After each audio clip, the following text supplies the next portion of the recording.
Hello, my name is Perry Zhang, and today we're going to talk about how to use the personality type, the four-letter personality type, the Myers Brigg, and figure out the cognitive functions thereof. Okay, I will explain in a separate video on why personality types are useful and what are cognitive functions, but on this one, it's more of an instruction video. Okay, again, the purpose of me creating this channel is to help you just talk about things I'm interested in.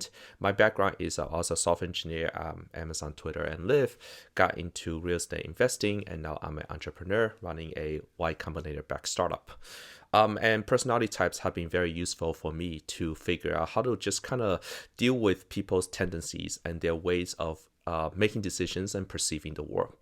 It's not a good idea to understand personality types without the cognitive functions. It's like you're not really understand the intrinsic helpfulness of personality types if you don't know anything about cognitive functions.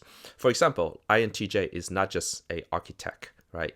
And ESTP is not just an entrepreneur. If you go to 16personalities.com, it's a lot more interesting and useful to understand the underlying cognitive functions. And this video will help you do that. There are 8 cognitive functions: introverted sensing, extroverted sensing, introverted intuition, extroverted intuition. So there are 4 of those already, and that's coming from the second letter. And then there is introverted thinking, extroverted thinking, introverted feeling, and extroverted feeling, and that's coming from the third letter. The second letter is your perceiving function. The third letter is your decision-making function or your judging function. Okay, so that's how you kind of think of it.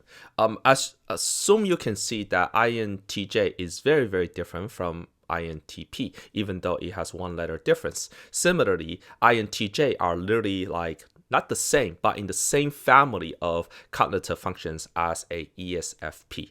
And you wouldn't know that, right, if you just go off the letters.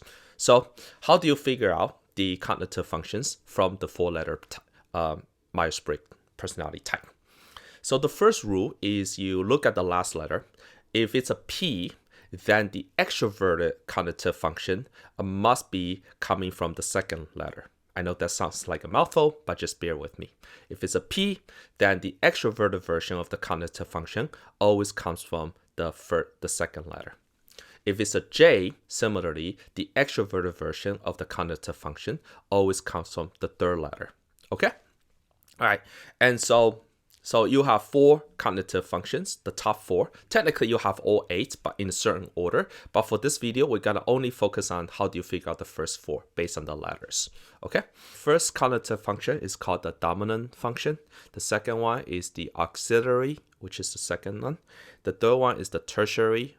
It's also known as child cognitive function. The fourth one is the inferior cognitive function. In a normal person, the top 4 are what they care about. What I learned though is I should develop into a mature human being and usually a high-performing human being, such as a entrepreneur or the executive. You actually need to use all 8, and your tertiary or your inferior function might be actually as strong as someone's dominant function that's less developed. So keep that in mind. If we really want to, for completeness, the 5th one is called the oppositional function. The 6th one is the critical parent. The 7th one is the trickster. And the 7th one is usually the opposite of the 3rd one. And then the last one is the demon cognitive function. For example, for INTJ, their demon is the introverted sensing. Introverted sensing is getting your life together, do the daily routines, and that's just their demon. They never get their life organized, which is true of me. All right, let's back to the topic. So the first rule, perceiving, judging, last letter, that determines what is the extroversion part of it is. The second rule is whatever the primary or the dominant cognitive function, the second, the auxiliary cognitive function, the second one, is always the opposite in the following manner. If the first cognitive function is introvert something, then the second one is always extroverted something. and vice versa. If it's extroverted something for the primary function, then the secondary function is always introverted something. So, okay. Similarly, if the primary cognitive function is from the second letter, then the secondary cognitive function is from the third letter, whatever that is. Okay? All right, so that's the second rule. The third rule is to figure out what is your primary cognitive function. You look at the first letter. If it's introverted, then it's your primary function is always introverted something. If it's extroverted, then your first dominant function is always extroverted something. Okay? All right, so that's the third rule. And then the last rule is to figure out your third and fourth cognitive function is you flip the third cognitive function is you flipped the second one in the following manner. If it's introverted, it becomes extroverted, and then whatever the second cognitive function is the opposite of that, based on the same letter. Okay, so for example, if your secondary cognitive function is extroverted thinking, right, and so that's extroverted and coming from the third letter, then your third cognitive function is the opposite, introverted, and whatever that third letter is the opposite of that. So if it's thinking, then it's feeling. So it'll be introverted feeling, if that makes sense. Okay. Now, similarly, from the fourth rule, fourth cognitive function is always the opposite of the first cognitive function. That actually is pretty beautiful in the sense that whatever you're good at, like your dominant function, by definition, you do worse at the opposite of it. So if your dominant function is introverted intuition, which is the case for INTJ, then your inferior function is always extroverted sensing, which is being present in the moment. So let's give some examples. Let's take INTJ, okay? INTJ, which is my personality type. Because the last letter is J, okay? It's J, so my extroverted version must be from the third letter. So I know somewhere in my functional stack, there's extroverted thinking, somewhere there, okay? But then if I use the third rule, which is because it's INTJ, my first letter is introverted, okay? So that means my introverted is my dominant function, okay? So that means the introverted dominant function is taken, so the extroverted version must be the secondary function. So at this point, I can already figure out my dominant function is introverted something. My extroverted is extroverted thinking. So that's my secondary function.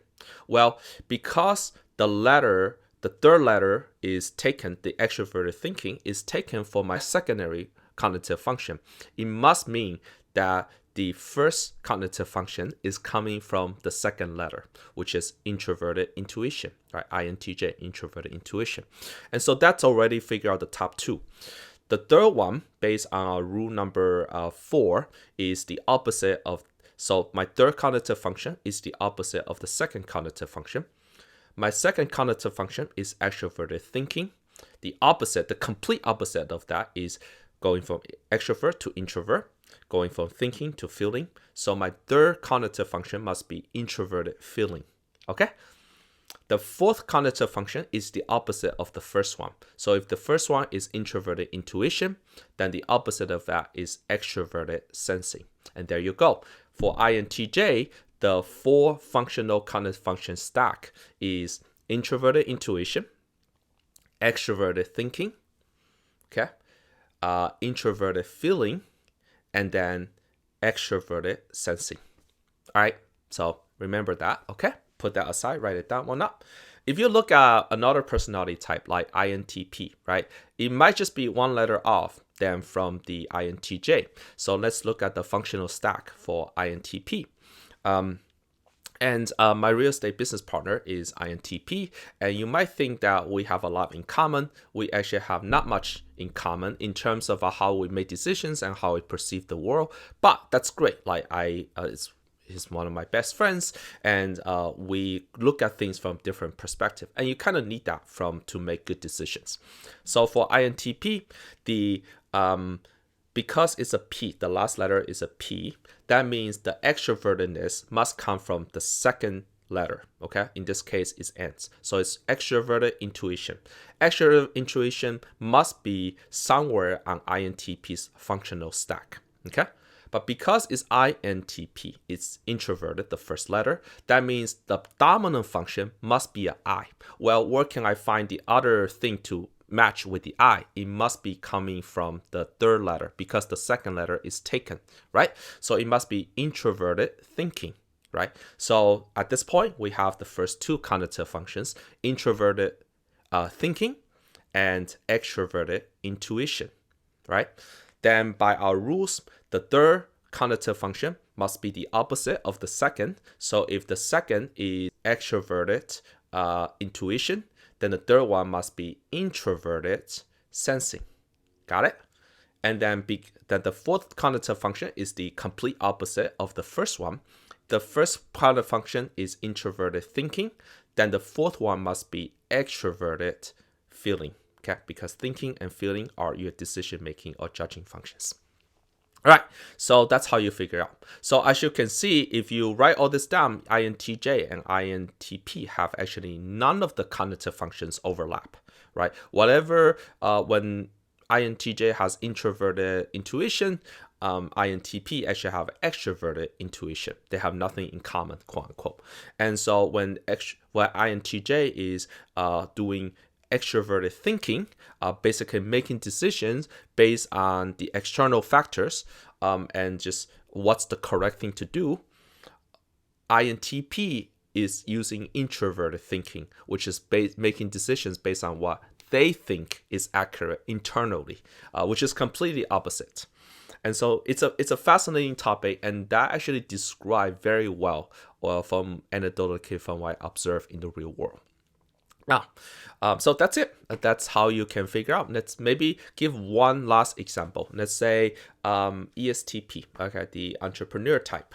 ESTP, because it's a P, okay, that means the extroverted version must be coming from the second letter. In this case, it's a S. So extroverted sensing must be somewhere in that person's functional stack, okay?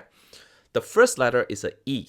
And so the E, okay, well, in that case, extroverted sensing must be their primary cognitive function. And that is true. So then how do you figure out the second one? Because the second letter is taken, the second cognitive function must be coming from the third letter. In this case, it will be thinking, right? And so whatever the dominant cognitive function is, the secondary cognitive function is the opposite in terms of that. So if it's extroverted sensing, then it must be introverted something. Well, which is determined is something thinking. So introverted thinking for the second one. That makes sense. And then the third cognitive function is the opposite, complete opposite of the secondary cognitive function. So if it's introverted thinking, then it must be extroverted feeling, right? And then similarly, the last cognitive function is the complete opposite of the first one. If it's extroverted sensing, then the fourth one must be introverted intuition. Okay. Now, if you put a ESTP and an INTJ together, right? Like if you put them side by side, you will notice something very interesting, which is INTJ really craves to be present in the moment, be able to almost like live in the present moment and be very just, when you're really good with extroverted sensing, you can read the room, you can feel the body language, you are usually very cool. And INTJ is not cool, okay? They crave to being cool. They are attracted to people who are cool, okay? And similarly, if you take the ESTP, their primary function is just read the room, living in the present moment, try things out. And so they are really good in being present and adrenaline inducing, like to see all the cool things and try new things.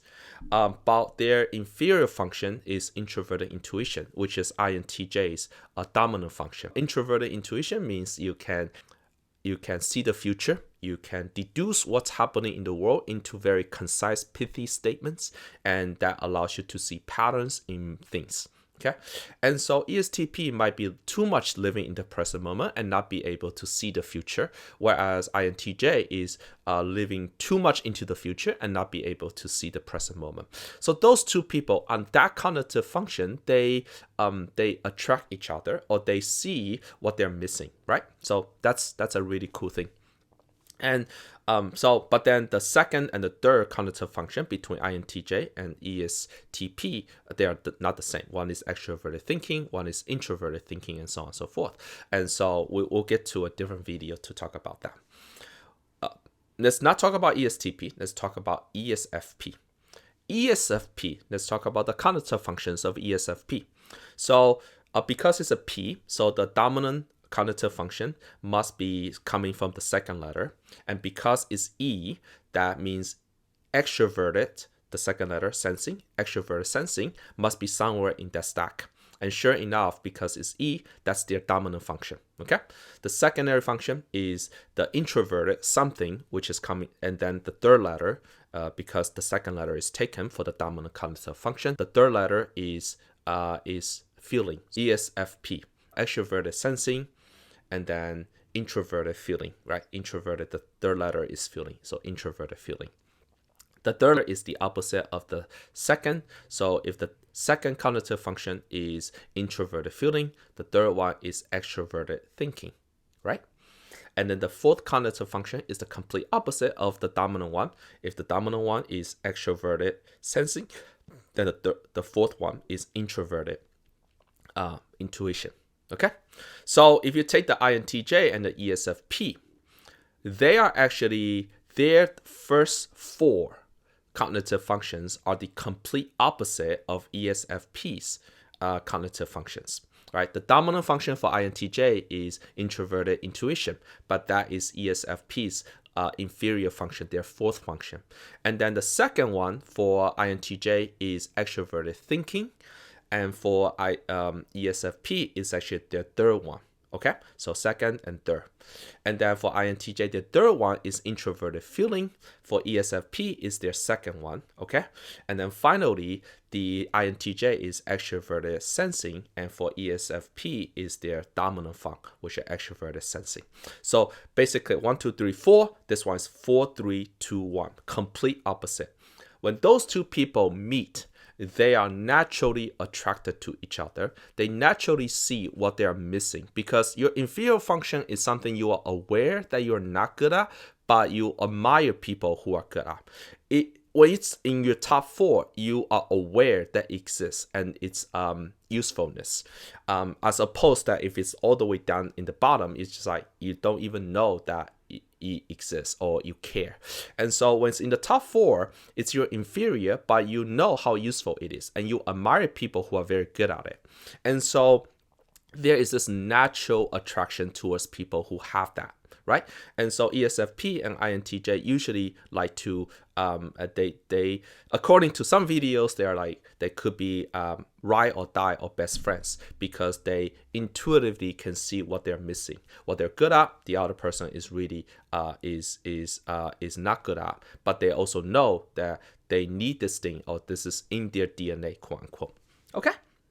Now, and if you look at INTJ and ESFP, if you just look at the letters to drive home the point, is that they have none of the letters the same. One is INTJ, one is ESFP. None of the letters are the same. Yet they are closer to each other. They are actually more or less best friends than INTJ and INTP. So don't just read the letters. Watch the cognitive functions, and this video gives a few rules on how to determine your cognitive functions by just looking at the letters, without looking up a rule book. So I hope you enjoy something like this. I know my day-to-day work is an entrepreneur on a technology company, but in my personal time, I really like this personality type theories. And one of the best websites I actually use is called personalitydatabase.com, which you can use to look up basically any celebrity, entrepreneur, any person, even drama, even like TV or movie, and you can find the personality type of that person. It's all for fun. I don't believe that it boxes people into separate categories. It's only so useful to help folks make good decisions, or it's a shorthand for making good decisions. So I hope you enjoy. Until next time, bye bye.